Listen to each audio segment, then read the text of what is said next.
नमस्कार, मैं हूं शरद द्विवेदी और हमारा आज का मुद्दा है दतिया पर महासंग्राम, उछला नरोत्तम का नाम। डॉक्टर नरोत्तम मिश्रा एक ऐसे नेता जो मध्य प्रदेश की बीजेपी की नहीं बल्कि ओवरऑल अगर आप बात करें तो मध्य प्रदेश की राजनीति का एक बेहद चमकता चेहरा है। चुनावी हार जीत चलती है। बीते चुनाव में 2023 में उन्हें हार का सामना करना पड़ा, लेकिन जिन्होंने हराया वो खुद चुनावी संग्राम में हार गए। अभी ये कैसे कहूँ मैं, कि अभी अपील उनकी बाकी है। 15 अप्रैल को सुनवाई होगी, आज ही होनी थी लेकिन आगे की डेट मिली है। लेकिन अब मध्य प्रदेश की राजनीति काफ़ी, जिसे आप कह सकते हैं कि बहुत सारे घटनाओं के साथ आगे बढ़ रही है। डॉक्टर नरोत्तम मिश्रा जी का ये दतिया में उपचुनाव की सरगर्मी की बात होने लगी है। इसी बीच राज्यसभा चुनाव सामने है। राज्यसभा चुनाव में कांग्रेस की स्थिति पतली इसलिए दिख रही है क्योंकि उसका संख्या बल कम हुआ है। संख्या बल कम होने से सिर्फ 4 के करीब प्लस है उसके पास, और इन 4 में से भी अगर क्रॉस वोटिंग हो गई तो सीट चली गई। इसका साइकोलॉजिकल बड़ा नुकसान है। तमाम बिंदु हैं, लेकिन सबसे पहले देखिए हमारी ये रिपोर्ट और फिर हम डिबेट की तरफ चलते हैं। दतिया विधानसभा को लेकर सियासत में इन दिनों हलचल सुपर हाई है। कांग्रेस विधायक राजेंद्र भारती की सदस्यता शून्य घोषित होने के बाद उपचुनाव की संभावना तेज हो गई है। 27 साल पुराने एफडी घोटाले में सजा के बाद उनकी विधायकी चली गई है। हालांकि मामले में उन्हें जमानत मिल चुकी है और अब कानूनी लड़ाई जारी है। इस बीच राजधानी भोपाल में एक मुलाकात ने सियासी पारा और चढ़ा दिया है। जी हां, बीजेपी प्रदेश अध्यक्ष हेमंत खंडेलवाल ने वरिष्ठ नेता नरोत्तम मिश्रा से मुलाकात की। करीब 20 मिनट चली इस बैठक को बेहद अहम माना जा रहा है। राजनीतिक जानकार इसे दतिया उपचुनाव से जोड़कर देख रहे हैं, क्योंकि दतिया नरोत्तम मिश्रा का मजबूत गढ़ रहा है। ऐसे में क्या बीजेपी फिर उन्हें मैदान में उतार सकती है? इसकी चर्चा तेज हो गई है। बीजेपी ने इस पूरे घटनाक्रम पर रणनीतिक तैयारी के संकेत दिए हैं। बीजेपी मीडिया प्रभारी आशीष अग्रवाल का कहना है कि पार्टी हर परिस्थिति के लिए तैयार है। देखिए, भारतीय जनता पार्टी हर स्थिति परिस्थिति के लिए सदैव तैयार है। हमारे नेतागण के बीच मुलाकात विभिन्न विषयों पर होती है, जिसमें से एक विषय ये भी हो सकता है। पर भारतीय जनता पार्टी का कैडर हर चुनाव उपचुनाव के लिए सदैव तैयार रहता है। संपर्क संवाद हमारा मतदाता से सदैव। वहीं कांग्रेस ने इस मुद्दे को राजनीतिक दबाव से जोड़ दिया है। नेता प्रतिपक्ष उमंग सिंघार ने आरोप लगाया है कि संवैधानिक संस्थाओं पर दबाव बनाया जा रहा है। साथ ही उन्होंने कहा कि राजेंद्र भारती की लड़ाई अब कांग्रेस की लड़ाई है। सिंघार ने न्यायपालिका पर पूरा भरोसा जताया। मामले की अगली सुनवाई 15 अप्रैल को दिल्ली हाई कोर्ट में होनी है। संवैधानिक संस्थाओं पर दबाव बनाए जाते हैं, ये आप पूरे देश में और प्रदेश में देख रहे हैं। लेकिन कांग्रेस के नाते मैं कहना चाहता हूं कि राजेंद्र भारती जी की लड़ाई कांग्रेस पार्टी की लड़ाई है। मैं समझता हूं कि लोकतंत्र को बचाने के लिए विशेष रूप से न्यायपालिका इस बात का ध्यान रखेगी। दतिया में उपचुनाव की आहट के बीच सियासत अब पूरी तरह गर्मा चुकी है। एक ओर बीजेपी रणनीति बनाने में जुटी है तो दूसरी ओर कांग्रेस इसे राजनीतिक लड़ाई का रूप दे रही है। लेकिन सबसे ज्यादा चर्चा जिस नाम की है वो है नरोत्तम मिश्रा। क्या दतिया में उनकी फिर से एंट्री होगी? क्या अगर उपचुनाव हुआ तो वही बीजेपी का चेहरा बनेंगे? इन सवालों के जवाब आने वाले दिनों में मिलेंगे। लेकिन इतना तो तय है कि दतिया में महासंग्राम की पटकथा लिखी जा रही है। क्रिकेट के लिए जैसा कहा जाता है गेम ऑफ ग्लोरियस अनसर्टेनिटीज, राजनीति के लिए भी बात बिल्कुल ठीक लगती है। पल में तोला पल में माशा। कहाँ दतिया में उपचुनाव की बात कोई सोच भी रहा था कि नहीं सोच रहा था, लेकिन झटपट चीज़ें घटती हैं और एकदम से फिर डॉक्टर नरोत्तम मिश्रा सामने आ जाते हैं। हमारे सवाल देख लीजिए, क्या मध्य प्रदेश में डॉक्टर नरोत्तम मिश्रा की बीजेपी के संगठन के मुखिया से मुलाकात के बाद दतिया में नरोत्तम जी का दौर लौटने के संकेत हैं?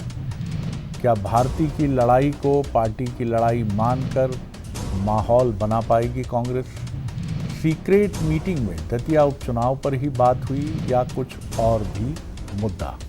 ये हमारे सवाल हैं। जो मेहमान हैं उनसे मिलिए। अवनीश बुंदेला जी हैं मेरे साथ स्टूडियो में, युवा नेता और स्पोक्स पर्सन कांग्रेस के।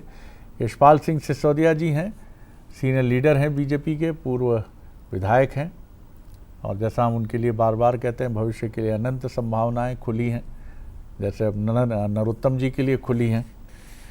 मैं वैसा मंदसौर के लिए नहीं कह रहा हूँ, लेकिन कोई नहीं जानता कि कब कहाँ क्या स्थितियाँ बन जाए। दिनेश निगम त्यागी जी हैं, मध्य प्रदेश के वरिष्ठतम पत्रकारों में से उनकी गणना होती है। बहुत स्वागत है दिनेश जी। सबसे पहले एक छोटी टिप्पणी आपकी, किस तरह देखते हैं आप प्रदेश बीजेपी अध्यक्ष से डॉक्टर नरोत्तम मिश्रा जी की मुलाकात की? और नरोत्तम मिश्रा जी वही नेता हैं जिन्होंने जिसको कहते हैं बहुत समारोह पूर्वक कांग्रेस को निशाने पर लिया है, और बड़ी संख्या में उनकी अगुवाई में कांग्रेस के नेतागण, कांग्रेस के कार्यकर्ता बीजेपी के हुए हैं। कैसे देखते हैं आप इस राजनीतिक घटनाक्रम को? जी शरद जी ठीक कह रहे हैं आप। नरोत्तम मिश्रा बड़े नेता हैं, मुख्यमंत्री पद के दावेदार रहे हैं, प्रदेश अध्यक्ष पद के दावेदार रहे हैं, मंत्री रहे हैं, और अचानक चुनाव हार गए थे तो वो एक तरह से नुकसान हो गया था, बैकफुट में चले गए थे। लोकसभा चुनाव के दौरान उनको इसके बाद जवाबदारी दी गई तो उन्होंने लाखों की तादाद में कांग्रेसियों को भाजपा ज्वाइन करा दी थी। तो एक चेहरा है अमित शाह जी से उनके संबंध है, केंद्रीय नेतृत्व से प्रदेश नेतृत्व सबसे संबंध है। अभी तात्कालिक तौर पर चूंकि दतिया सीट खाली हुई है, खाली इसलिए कहेंगे कि अभी कोर्ट ने उनका चुनाव शून्य घोषित कर दिया है, लेकिन समय दे दिया है 60 दिन का कि आप जो है अपील कर सकते हैं हाई कोर्ट में। आप याद करिए कि इससे पहले अभी विजयपुर में यही स्थिति लगभग बनी थी। वहां तो जो दूसरे नंबर पर रामनिवास रावत थे, हाई कोर्ट ने उनको विधायक ही घोषित कर दिया था। उनके समर्थकों में मिठाइयां भी बढ़ गई थी, लेकिन बाद में वो रोक लग गई, सुप्रीम कोर्ट से उनको फायदा मिल गया। अभी राजेंद्र भारती जी के पास हाई कोर्ट जाने का, फिर सुप्रीम कोर्ट जाने का समय है। मुझे लगता है कि अभी तत्काल बाई इलेक्शन हो जाएगा ऐसा नहीं लगता, लेकिन जिस तरह से डिसीजन आया है, जिस तरह से विधानसभा ने आनंद फानंद में उनकी सदस्यता समाप्त की है, तो कुछ भी हो सकता है। जैसा आपने शुरू में कहा, क्रिकेट और राजनीति में कब क्या हो जाए कोई नहीं जानता, कुछ भी हो सकता है। तो अगर चुनाव आयोग चूंकि अभी कुछ राज्यों के चुनाव में व्यस्त है, इस कारण हो सकता है कि उपचुनाव की अधिसूचना जारी करने में, कार्यक्रम जारी करने में विलंब हो जाए, वरना ये तुरंत भी हो सकता था। तो ये डिसीजन नरोत्तम जी के लिए एक संजीवनी का काम तो है। हेमंत जी उनसे मिलने गए, क्योंकि ताजा घटनाक्रम हुआ है दतिया का, और अभी राज्यसभा के चुनाव भी होने वाले हैं आगे आने वाले समय में 3 सीटों के लिए मध्य प्रदेश की। तो स्वाभाविक तौर पर दतिया से भी जुड़ा मसला हो सकता है, राज्यसभा चुनाव से जुड़ा मसला भी हो सकता है, और नरोत्तम जी चूंकि वरिष्ठ नेता हैं तो संगठन पे और नियुक्तियों के संबंध में भी उनसे चर्चा हो सकती है, कई विषय हो सकते हैं, लेकिन सबसे महत्वपूर्ण तो दतिया को ही माना जाएगा। जी बिल्कुल, आपने ठीक कहा। यशपाल जी, नरोत्तम जी वापसी कर सकते हैं, तो ये भी सवाल है कि वो गए कहाँ थे, और क्या चुनावी जीत हार को हम आने जाने से जोड़ सकते हैं? बिल्कुल नहीं। चुनाव में जीत और हार एक बहुत सामान्य विषय है, और इस देश के तमाम बड़े दिग्गज राजनेता, चाहे वो बीजेपी के हों या कांग्रेस के हों, चुनावी हार और जीत दोनों का हिस्सा वो होते रहे हैं। लेकिन मुझे लगता है कि इसमें सबसे महत्वपूर्ण चीज़ यही होती है जिसको हम हार बोलते हैं। दरअसल वो एक ऐसा साथी होता है जो बहुत कुछ समझा जाता है। बहरहाल अभी नरोत्तम जी, खबरें ऐसा लगता है कि आपके पक्ष में कुछ अधिक हैं। कांग्रेस के यहाँ भी जो स्थितियाँ बनी हैं, राज्यसभा चुनाव को लेकर भी जो समीकरण है, दिग्विजय सिंह जी का कहना है मैंने अपनी मंशा से अवगत करा दिया है, मैं इच्छुक नहीं हूँ, तो चीज़ें बीजेपी के लिए मुस्कुराने का कारण तो बनती हैं। जी नहीं सर जी, देखिए कुल मिलाकर के दिल्ली हाई कोर्ट ने राजेंद्र भारती जी के मामले में कोई स्टे नहीं दिया, स्थगन नहीं दिया है, और मामला सब जुडिश है, प्रकरण न्यायालय में विचाराधीन है, और जो मामले विचाराधीन होते हैं उसके बारे में थोड़ी सी प्रतीक्षा की जाना चाहिए। न्यायिक प्रक्रिया का एक सिस्टम भी और जरूरी भी है। सुप्रीम कोर्ट ने 15 अप्रैल की तारीख दी है शरद जी, इन सारी परिस्थितियों में राज्य सरकार को भी और शिकायतकर्ता को भी। मुझे लगता है कि थोड़ा सा इंतजार करना पड़ेगा, क्योंकि हम तो न्यायपालिका में विश्वास करते हैं। हम कांग्रेस की तरह नहीं है कि न्यायपालिका के निर्णय को हम कहें कि तो राजनीतिक षड्यंत्र है ये तो दबाया जा रहा है, संवैधानिक संस्थाओं को नेस्तनाबूद किया जा रहा है, कड़वा कड़वा थू और मीठा मीठा गप, ये नहीं चलेगा। और आपने जिसने स्वयं अभी आपने कहा, मैं आपकी बात को देख रहा था, सुन रहा था, कांग्रेस की इन दिनों हालत पतली है शरद जी। और राज्यसभा के चुनाव को लेकर के जिस प्रकार से जो गणित सामने आ रहे हैं और जिस प्रकार से कांग्रेस के एक एक विकेट गिरते जा रहे हैं, अब मल्होत्रा जी को भी वोटिंग करने से रोक दिया गया है, इनकी सदस्यता शून्य हो गई है। तो जिस प्रकार से सदस्य संख्या कम हो रही है, और आपने खुद ने कहा कि कांग्रेस की हालत पतली दिखलाई पड़ रही है। और मैं ये भी कहना चाहूंगा कि जब आपकी रिपोर्ट में भी आया है कि कानूनी लड़ाई जारी है, अब जब कानूनी लड़ाई जारी है और उमंग सिंघार नेता प्रतिपक्ष एक तरफ न्यायपालिका पर विश्वास और भरोसा भी जताने की बात कर रहे हैं और दूसरा संवैधानिक संस्थाओं को दबाया जा रहा है। और अभी संवैधानिक संस्थाओं ने थोड़े ही कहा था कि आप ग्वालियर से अपना प्रकरण जो एमपी एमएलए कोर्ट में चल रहा है उसको आप दिल्ली ले जाओ, और दिल्ली ले जाओ तो 27-25 बरस पुराना प्रकरण जिस प्रकार से न्यायालय ने निर्णय किया है, और सुप्रीम कोर्ट का एक डिसीजन 2013 का लिली वर्सेस भारत संघ का, आपको जानकारी में, हमको जानकारी, सबको जानकारी में, सुप्रीम कोर्ट ने तभी कह दिया था कि एक दिन भी बने योग्य नहीं होता अगर 2 वर्ष से ज्यादा किसी को सजा हो गई है, तो ये 3 बरस की सजा वाले हैं। और जब ये 3 बरस की इनको सजा हो गई है तो एक दिन भी इस पद पर बनने के लिए योग्य करार नहीं है, इसलिए उनका शून्य घोषित किया है। हम तो इंतजार कर रहे हैं शरद जी कि आगे 15 अप्रैल को कोर्ट क्या डिसीजन देती है। वैसे आज की तारीख में राजेंद्र भारती जी मध्य प्रदेश की विधानसभा के सदस्य नहीं है जी। मल्होत्रा जी भी सारी सुविधाएं हो चुके हैं, उनको वोट देने का भी अधिकार नहीं, वो स्टे पे हैं। मल्होत्रा जी स्टे पर है, प्रकरण उनका भी न्यायालय में विचाराधीन है। हमने न्यायपालिका की आलोचना नहीं करी है, कांग्रेस ने न्यायपालिका की आलोचना करी है, फिर चाहे मल्होत्रा जी का मामला हो चाहे राजेंद्र भारती जी का मामला। चलिए मैं लौटूंगा आपकी तरफ। तो 2 बड़ी बातें हैं बुंदेला जी कि आप न्यायपालिका की तरफ आंखें तरेर रहे हैं कि ये बड़ी जल्दी हो गया, संवैधानिक संस्थाओं की तरफ आपकी आंखें हैं, तरेर रहे हैं आप आंखें, रात को विधानसभा कैसे खुल गई ये हो गया, बजाय इसके कि ये देखने के जो बीजेपी का कहना है कि भाई हमने क्या किया। सर एक विधायक ऐसा है जी, वर्तमान में बताऊं इस विधानसभा के सदस्य, वो सुरेंद्र पटवा जी, शायद गिनीज बुक में नाम दर्ज होना चाहिए उनका। 182 प्रकरण है उन पर, बैंक करप्ट उन्होंने अपने आप घोषित किया, दिवालिया घोषित किया, कई दर्जनों चेक बाउंस हैं, लेकिन वो अभी भी विधानसभा के सदस्य हैं, उनके खिलाफ कोई कार्रवाई नहीं हुई। हम सब ने देखा किस तरह से आकाश विजयवर्गीय ने अपना कार्यकाल पूरा किया। अब पन्ना जिले से एक विधायक आते सर, प्रहलाद लोधी कर, कानून आप भी समझते हैं सर, तो जिसमें सजा हो, सेंटेंस हो। मैं उसी पर आ रहा हूँ।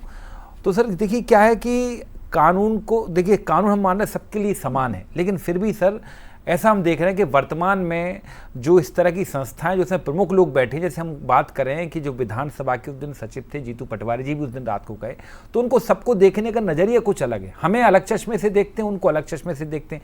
और सर जी दूसरी बात कहूँ कि आज जैसे जो मुलाकात की बात करें, मैं सबसे पहले एक स्वीकार करता हूँ कि नरोत्तम मिश्रा जी एक बड़े नेता हैं। नरोत्तम मिश्रा जी का अगर मैं कद कहूँ तो राजेंद्र भारती जी से बड़े नेता हैं, लेकिन फर्क इतना है कि नरोत्तम मिश्रा जी ने अपने आप को बड़ा बनाया सत्ता के माध्यम से। 15 साल मंत्री रहे निरंतर, दतिया से 15 साल विधायक रहे, और उसी दतिया में उनसे लड़ाई ली है, उनसे लोहा लिया है राजेंद्र भारती जी ने। और राजेंद्र भारती जी को मैं कहूँगा रियल फाइटर, मतलब जिस तरह से उन्होंने नरोत्तम मिश्रा जी को हराया है, मतलब उनको फाइटर कहूँगा। और नरोत्तम मिश्रा जी के मन में वो फांस है कि मैं कैसे चुनाव हार गया।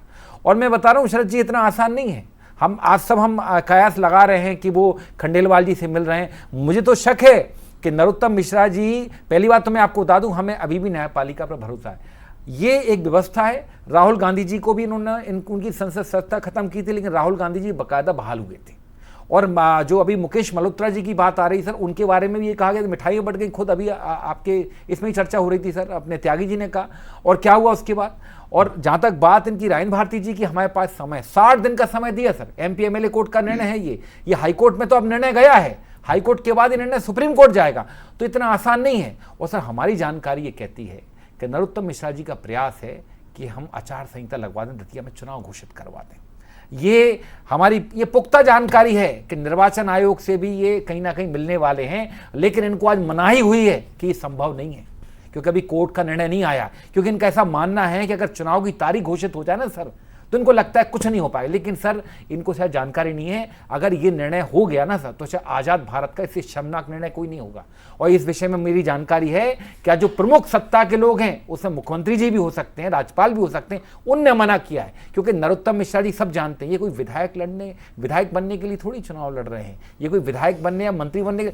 नरोत्तम मिश्रा जी अगर उपचुनाव में जाएंगे, और हम तो कहते हैं उपचुनाव में जाएंगे भी तो जीत नहीं पाएंगे, और अगर ये जीत गए तो कहीं ना कहीं मोहन यादव जी के मन में भी डर है कि सीधा मेरी कुर्सी खटखटाएंगे, क्योंकि ये तो मुख्यमंत्री बनने की दौड़ में है, कई बार तो प्रदेश अध्यक्ष बनने की दौड़ में आएंगे। तो सबसे पहले बहुत सारी काल्पनिक थ्योरी सामने रख दी कि जल्दी चुनाव एक व्यक्ति के कहने पर हो जाएगा। देखिए, संवैधानिक व्यवस्था है, फिर उसके बाद आपने उसके पॉलिटिकल रिपरकशन की तरफ भी इशारा कर दिया। आप अपनी बात खत्म कर लीजिए, फिर मैं चलता हूँ दिनेश जी की तरफ। जी तो सर, मैं यही कह रहा था कि नरोत्तम मिश्रा जी की स्वीकारता अब इस दौर में कितनी है, क्योंकि सबको मालूम है शिवराज जी के दौर में भी उनकी स्वीकारता कितनी। हाँ, ये बात है कि कहीं ना कहीं वो अमित शाह के बड़े विश्वास पात्र, इस बात को हम स्वीकार करते हैं। लेकिन हाँ, अभी हम फिर से कहते हैं कि अभी राजेंद्र भारती जी की लड़ाई खत्म नहीं हुई है, अभी भी उनके पास ओवर बचे हुए हैं। और आप देखेंगे, हमें पूरा विश्वास है हम राज्यसभा सीट भी जीतेंगे सर, और राजेंद्र भारती जी की विधायकी भी वापस होगी।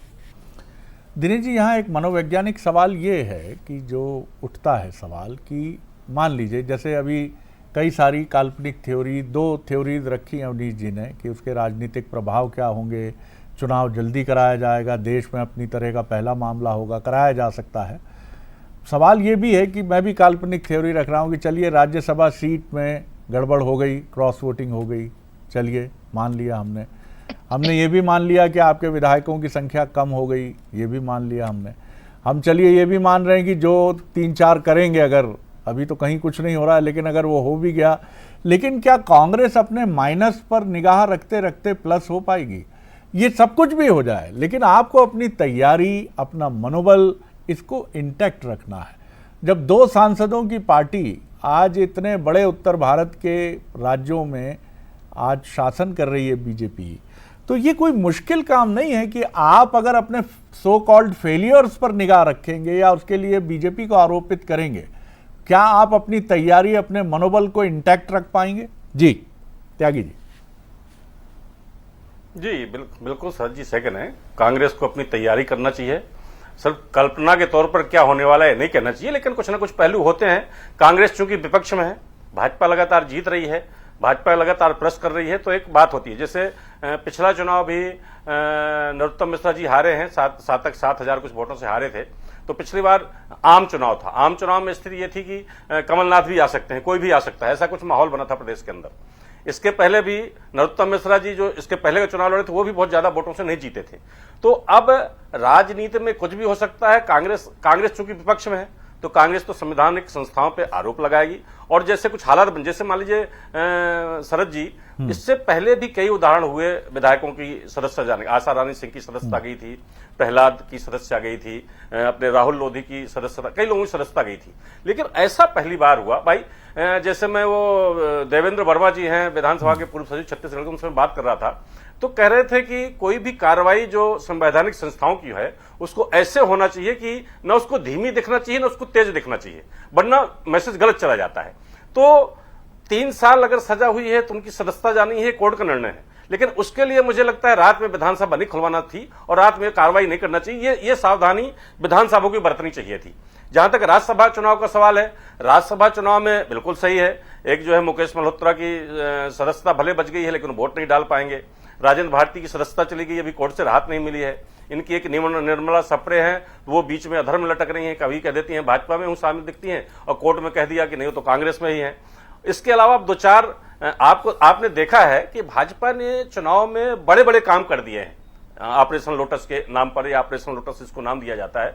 तो 4-6 विधायकों को इधर उधर करना कोई बड़ी बात नहीं है भाजपा के लिए, अगर चाहेगी तो, लेकिन इतना आसान भी नहीं है। अभी तो ऐसी कोई चर्चा नहीं है। कांग्रेस के पास जैसे राज्यसभा जीतने के लिए 58 विधायक चाहिए, उसके पास ये सब 3 माइनस कर दो तब भी वो 61-62 विधायक उनके पास बचते हैं। तो स्थिति उनकी अभी जीतने लायक है। तो भाजपा को ये नहीं मान लेना चाहिए कि राज्यसभा सीट तीसरी हमें मिल ही जाएगी, और कांग्रेस को भी नहीं मान लेना चाहिए कि हमारी सीट चली ही जाएगी। लेकिन सावधानी और सतर्कता की जरूरत है। नरोत्तम जी का जहां तक सवाल है, नरोत्तम जी बड़े नेता हैं, और हेमंत जी पहली बार नहीं मिले, पहले भी नरोत्तम जी से बिल्कुल सही बात है, वो एक घर में जाके सामान्य मोहन यादव चर्चा भी की बात जी से बोला। जी जी, ठीक कहा आपने। हाँ, होती है, जी। लेकिन इस समय चूंकि राज्यसभा चुनाव और दतिया का प्रकरण हुआ है तो निश्चित तौर पर इसको उसी से जोड़ के देखा जाएगा। और अगर हालात ये बनते हैं कि दतिया में उपचुनाव होगा तो मुझे लगता है नरोत्तम मिश्रा ही उसके दावेदार हैं और जो है प्रत्याशी हो सकते हैं। हालांकि एक चर्चा ये भी चल रही है कि 2-4 सीटें कम है तो कोई ब्राह्मण चेहरा उतार दिया जाए राज्यसभा में, तो ब्राह्मण चेहरे के नाम पे ब्राह्मणों को संतुष्ट किया जाए और जो है 2-4 वोट, जैसे सुरेश पचौरी जी का भी नाम आता है, वो बड़े नेता हैं, भाजपा उन पे दाव खेल के कुछ कांग्रेस के 2-4-5 वोट कबाड़ सकती है। तो राजनीति में कुछ भी हो सकता है, चर्चाएं हर तरह की चल रही हैं, लेकिन कांग्रेस को ज्यादा तैयारी, ज्यादा सतर्कता, ज्यादा मेहनत की जरूरत है इधर उधर की बातों के अलावा। जी जी, यशपाल जी, आप किस तरह देखते हैं? मान लीजिए कोई आंतरिक टूट फूट होती है तो उसका लाभ बीजेपी को तो मिलेगा, लेकिन उसके साथ लायबिलिटी भी क्रिएट हो जाती है कि आपका एक दायित्व भी बन जाता है, नैतिक दायित्व भी बन जाता है, राजनीतिक दायित्व भी बन जाता है कि जो मेहमान आपकी तरफ उम्मीदों से देख रहे हैं उनका यथा योग्य सम्मान किया जाए और यथोचित मान सम्मान के साथ, जैसा हम शादी में लिफाफा देते हैं वैसे पद रूपी लिफाफा उनको दिया जाए कि अब आप इन पदों पर विभूषित होइए, आगे बढ़िए। तो ये चुनौती भी, चुनौती शब्द मैं इसलिए बोल रहा हूँ क्योंकि निश्चित तौर पर ये संगम है लेकिन बहुत सहज नहीं है। जी शरद जी, देखिए जो चुनाव होते हैं, फिर राष्ट्रपति महोदया के चुनाव हो या राज्यसभा के चुनाव हो, इसमें अंतरात्मा से भी वोट दिए जाते हैं। और पहले भी अगर आपको ध्यान हो तो अंतरात्मा से जब वोट दिए गए थे तो कांग्रेस के कई वोट द्रौपदी मुर्मू जी को, उस समय में इलेक्शन एजेंट था मुर्मू जी का, विधानसभा में विधायक था, और तब अंतरात्मा से वोट दिए गए थे और वो वोट रिजेक्ट नहीं होते। लेकिन कांग्रेस शायद इन बातों को भूल रही है कि जब तब इस प्रकार के प्रश्न आते तो कांग्रेस में टूट अवश्य हो जाती है। इसका दोष हमारा नहीं है, पार्टी का जो समन्वय है, पार्टी का जो सामंजस्य है, उसमें जो कमी है और जिस प्रकार से कांग्रेस के नेतागण, कांग्रेस के जनप्रतिनिधियों को विश्वास और भरोसा नहीं दे पाते हैं, इसका कारण ये होता है कि उसका फायदा हम भारतीय जनता पार्टी वालों को मिल जाता है। अवनीश जी, आपने भी कहा कि आजाद भारत शर्मसार होगा अगर इस प्रकार से कोई चुनाव डिक्लेयर हो जाता तो राजेंद्र भारती के मामले में। तब शर्मसार नहीं हुआ था। आज से 50 वर्ष पहले इंदिरा गांधी जी का चुनाव इलाहाबाद हाई कोर्ट ने खारिज कर दिया था, उनको पद से हटा दिया था। अवनीश जी, इस पीढ़ी को बताना पड़ेगा बंसल न्यूज चैनल के माध्यम से। 50-45 साल की जो उम्र के बच्चे हैं ना, वो अगर आज बंसल न्यूज देखेंगे तो उनको पता पड़ेगा कि किस प्रकार से इंदिरा गांधी जी ने इलाहाबाद हाई कोर्ट के डिसीजन का अपमान किया, उसको दरकिनार किया और देश में आपातकाल लगा दी। देश तब शर्मसार हुआ था, भारत तब शर्मसार हुआ है। भारत अब शर्मसार नहीं होगा क्योंकि यहाँ पारदर्शिता है, प्रामाणिकता है, हम कानून का सम्मान करते हैं। क्या ये जरूरी नहीं है कि भारतीय जनता पार्टी के समर्थक लोगों को कभी निराशा हाथ नहीं लगी होगी? आपने तो राम मंदिर के मामले में भी कहा था कि राम काल्पनिक है और न्यायपालिका के निर्णय को आप स्वीकार करने में अस्वीकार करते थे। आज आपकी भक्ति, आपके नेताओं की भक्ति इतनी हो रही है कि राम मंदिर पर वर्षों के बाद जा रहे हैं और कह रहे हैं कि अब कार्य पूरा हो गया है इसलिए मैं जा रहा हूं। तो ये देखिए, न्यायपालिका के निर्णय का हमको स्वागत करना चाहिए। हमने कभी न्यायपालिका के निर्णय की अवहेलना नहीं करी है। और जहां तक शरद जी आपने कहा है, मैं फिर कहना चाहूंगा कि राज्यसभा के चुनाव में लोग अंतरात्मा से भी वोट करेंगे। जी यशपाल जी, क्षमा सहित, लेकिन अगर राग दरबारी लिखने वाले श्रीलाल शुक्ल होते या चलिए उल्टा पुल्टा वाले भट्टी जी भी होते तो वो कहते हैं कि शरद जी पर, यशपाल जी पर अवमानना की कार्रवाई की जाए क्योंकि अंतरात्मा विलुप्त हो चुकी है लंबे समय से। ढूंढने पर भी उसका पता कहीं मिलता नहीं है, प्रेमचंद की कहानियों में उल्लेख मिलता है उसका। ये भी एक माफ कीजिएगा जी, जवाब दीजिए, कई सवाल खड़े किए हैं यशपाल सर। इतना अच्छा जवाब है। यशपाल जी ने जो बात कही है उन्हें साबित कर दिया कि कांग्रेस पार्टी ने हमेशा लोकतंत्र के साथ रही है। कांग्रेस पार्टी ने लोकतंत्र को मजबूत किया। सोचिए, प्रधानमंत्री, लेकिन उन्होंने ये तो तथ्यात्मक बात कही है, इलाहाबाद हाईकोर्ट का। प्रधानमंत्री थी इंदिरा गांधी। अरे सुन लीजिए यशपाल जी, इंदिरा जी प्रधानमंत्री थी। मतलब सोचिए, एक जज को इतने अधिकार दिए कि प्रधानमंत्री को बुलाकर उन्हें कटघरे में खड़ा कर उनकी संसद सदस्यता खत्म की। क्या आज क्या किसी जज में इतनी हिम्मत है? किसी जज में क्यों फैसले आ रहे हैं? कहां आ रहे हैं? मुझे बताएं, नरेंद्र मोदी जी के खिलाफ कोई बोल के बता दें।